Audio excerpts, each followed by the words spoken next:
Hi, I'm Olivia, a cheerful 10-year-old girl with pigtails and a gap in my smile. That was me, living what I thought was the perfect life. Our house always smelled like freshly baked cookies, and my parents, Thomas and Rebecca, seemed like they had everything under control. Olivia, honey, come help me set the table, Mom would call sweetly, like the apple pie cooling on the counter. Dad would come in, briefcase in hand, giving Mom a kiss on the cheek. How are my favorite girls? He'd ask, messing up my hair. But then things started to change. The sweet cookie smell was replaced by tension. I'd see Mom glaring at Dad while drinking her coffee, and Dad would sigh and go into his study. One night, I snuck downstairs after hearing them arguing. "You're never home, Thomas. Do you even care about this family anymore?" Mom yelled. "That's funny, coming from you, Rebecca. Maybe if you weren't so wrapped up in your own world." Dad shot back. I covered my ears, trying not to hear, but their fights got louder and harder to ignore. Then came the day everything fell apart. They sat me down on the couch, looking serious. "Sweetie, we need to talk," Mom began, her voice shaky. "Your mother and I have decided to get a divorce," Dad finished, not looking me in the eye. My world spun. "But, what about me?" I asked, my voice trembling. The silence was painful. They exchanged a look that made my stomach drop. "We think it's best if we find you a new home," Mom said, her words cutting like knives. "A new home? You mean you don't want me?" I couldn't believe it. "It's not that we don't want you," Dad tried to explain. "We just can't give you the stability you need right now." But I knew they were choosing themselves over me. In that moment, my heart broke into a million pieces. The next few weeks were a blur. Social workers, paperwork, packing my room. I clutched my stuffed bear, Mr. Snuggles, as I was led to a car that would take me to my first foster home. "You'll be okay, sweetie," the social worker said, patting my shoulder. But I wasn't okay. How could I be? My parents, the people who were supposed to love me the most, had decided I didn't matter. As the car drove away from the only home I'd ever known, I felt a hole open inside me, a void I didn't think could ever be filled. I stared out the window as my neighborhood disappeared, tears running down my face. I was alone now, truly alone, and I had no idea what the future held. I just knew things would never be the same again. The first few weeks in foster care felt like a nightmare. I kept hoping I'd wake up back in my old room, but every morning I realized it was real. The Johnsons, my foster family, were nice enough, but I couldn't shake the fear that they would get rid of me, just like my parents did.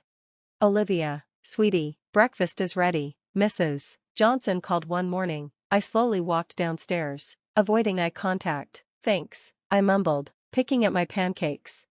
Mr. Johnson tried to be friendly. "So, Olivia, any plans for today?" he asked. I shrugged, not wanting to talk. Why get close to them when they'd probably send me away too?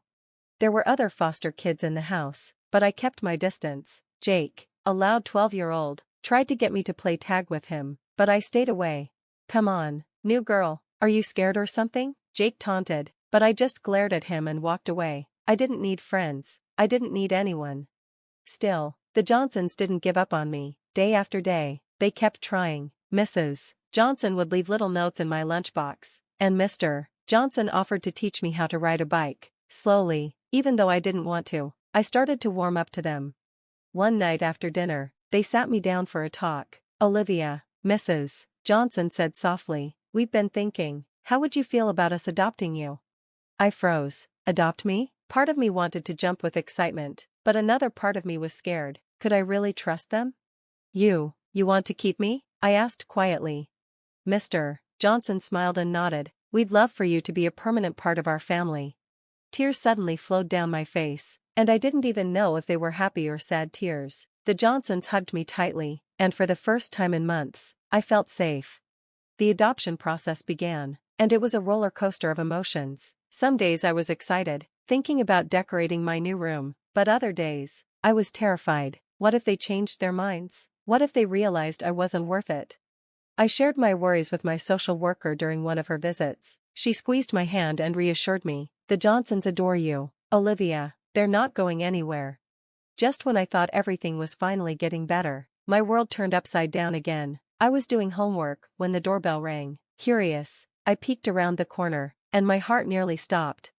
There, standing at the door, were Thomas and Rebecca, my biological parents. "We've made a terrible mistake," my mother said, tears in her eyes. We want our daughter back.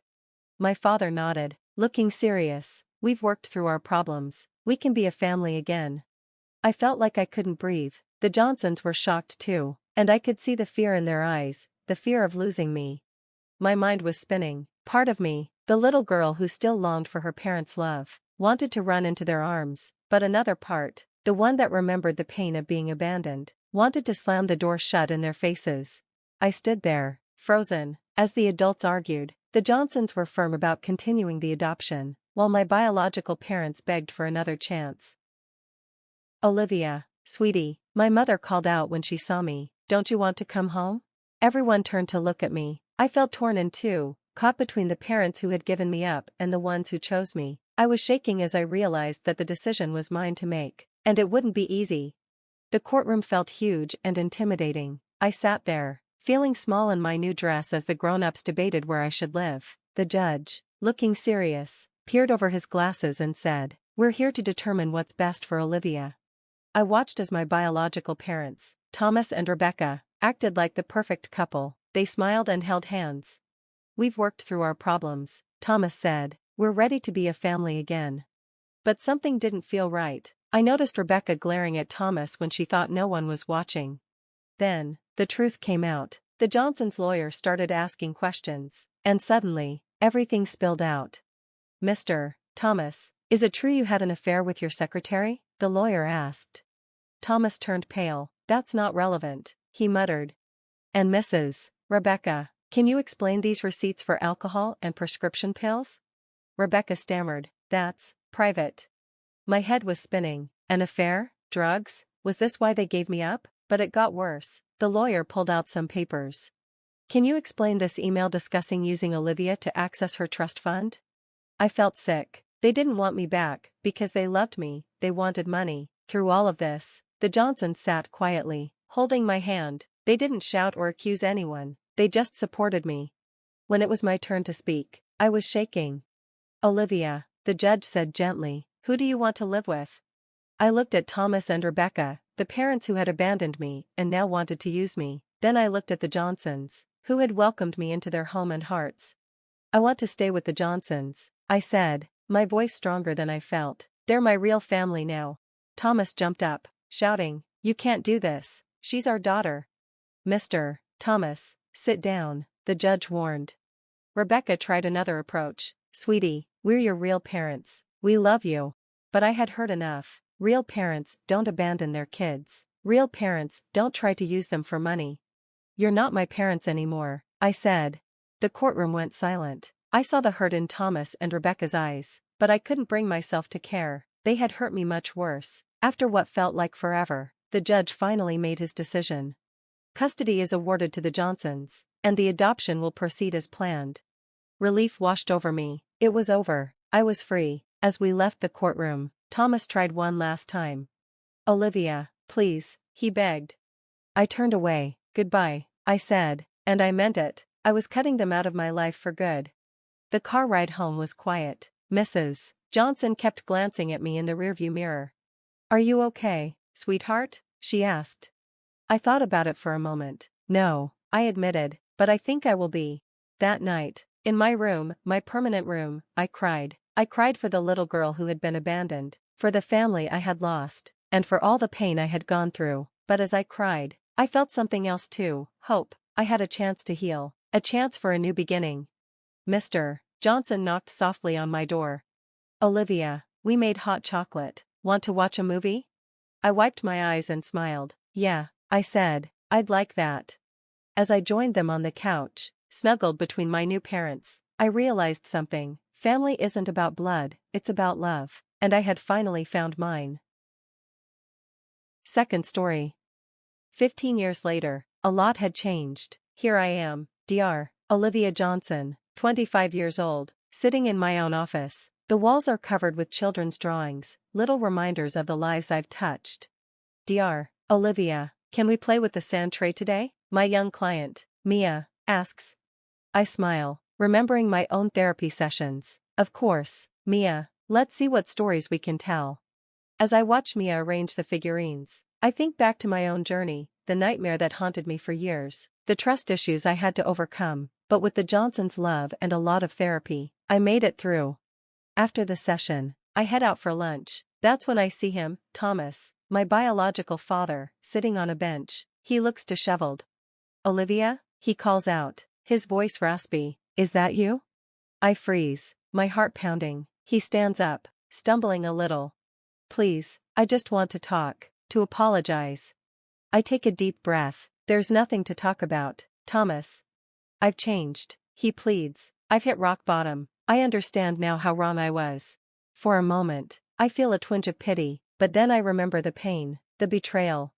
"I'm glad you've realized your mistakes," I say firmly, "but that doesn't change what happened. I've moved on with my life, and I suggest you do the same."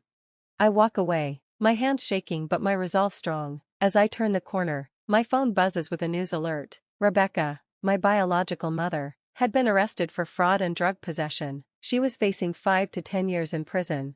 I sink onto a nearby bench, feeling overwhelmed. Part of me feels vindicated, but mostly I just feel sad for the little girl who once thought they hung the moon. That evening, I come home to a surprise party. The Johnsons, now mom and dad, have gathered friends and family to celebrate the launch of my book. To Olivia, Dad says, raising his glass, "Who turned her pain into purpose?"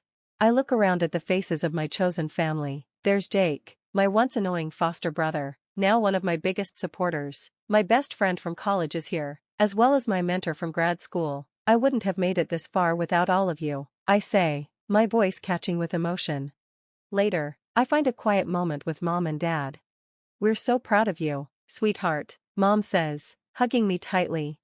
"You've come such a long way," Dad adds, "and you're helping so many kids." I think about the book on the coffee table, Rising from the Ashes, a guide to healing from parental abandonment, my story out there for the world to see, but more than that, it's a beacon of hope for others. I just want other kids to know they're not alone. I tell them that their worth isn't determined by the people who let them down. As the party starts to wind down, I step outside onto the porch for some fresh air. I think about Thomas and Rebecca, and about the scared little girl I used to be, but I'm not that girl anymore. I'm strong, I'm loved, I'm whole. Just then, my phone pings with a message. It's from a reader of my book. "Your story gave me hope. Thank you for showing me there's life after abandonment." I smile, tears filling my eyes. This is why I do what I do, why I've turned my pain into purpose. As I look up at the stars, I make a silent promise to that little girl I once was, and to all the other children who feel lost and unwanted.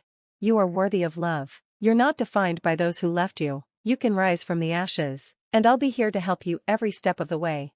With that thought, I rejoin my family, my real family, knowing that while I can't change my past, I can use it to create a better future for myself and others, and that's the best way to move forward. If you were in my shoes, would you have given Thomas a chance to explain himself when you saw him years later? Or do you think cutting ties completely was the right decision?